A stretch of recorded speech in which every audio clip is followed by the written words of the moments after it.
Tehrik i Taliban (TTP) আবারও হামলা চালিয়েছে, যার ফলে 7 জন সেনা জওয়ানের মৃত্যু হয়েছে। এছাড়া এই ঘটনায় অন্তত 15 জন আহত হয়েছেন বলে খবর পাওয়া যাচ্ছে।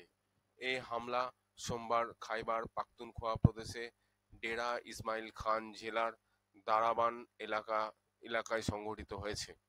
এমনও বলা হচ্ছে যে পাকিস্তানি সেনাদের পাল্টা গুলির চাপে কয়েকজন আক্রমণকারীও নিহত হয়েছেন। জানা গিয়েছে, পাকিস্তান সরকারের উদ্যোগে ওই এলাকায় একটি গ্যাস পাইপলাইন প্রকল্প রয়েছে। এই প্রকল্পের সুরক্ষার বিষয়টি অত্যন্ত গুরুত্বের সঙ্গে দেখা হয়, কারণ জঙ্গি হামলার আশঙ্কা সবসময় থাকে। তাই এখানে সবসময় সেনাবাহিনী মোতায়েন থাকে। তবে সোমবার একটি বিপজ্জনক পরিস্থিতি তৈরি হয় যখন টিটিপি নামক একটি জঙ্গি গোষ্ঠী নিরাপত্তা বাহিনীর কনভয়ে আকস্মিক হামলা চালায়। জঙ্গিরা হঠাৎ গুলি চালাতে শুরু করে, যে কারণে কেউ কিছু বুঝে উঠতে পারে না। তাই হামলায় 7 জনের মৃত্যু হয় এবং আরও 15 জন আহত হন। পাল্টা পাকিস্তান সেনাবাহিনীও গুলি চালায়। প্রত্যক্ষদর্শীরা জানান, দুপক্ষের মধ্যে এই গোলাগুলি অনেকক্ষণ ধরে চলে। পাকিস্তানের সেনার দাবি অনুযায়ী হামলাকারীদের দলের 8 জন সদস্য মারা গিয়েছে।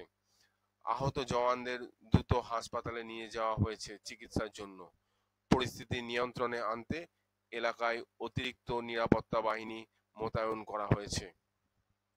পাকিস্তানের তেহরিক-ই-তালিবান এবং বালুচ লিবারেশন আর্মির মতো স্বাধীনতাকামী সংগঠনগুলি দীর্ঘদিন ধরে পাকিস্তানি সামরিক বাহিনীর অত্যাচারের বিরুদ্ধে প্রতিবাদ জানিয়ে আসছে।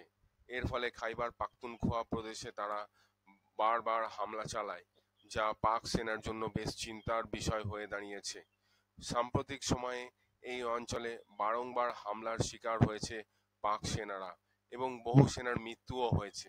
এর প্রতিশোধ হিসেবে শাহবাজ সরকার সবসময় এই এলাকাগুলিতে সামরিক অভিযান উল্লেখযোগ্যভাবে বৃদ্ধি পেয়েছে।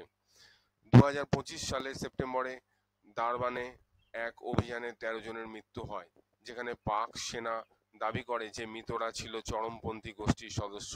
এছাড়া এপ্রিলে ডেরা ইসমাইল খানের তাক ওয়ারা এলাকায় এক অভিযানে 9 জনের মৃত্যু ঘটে।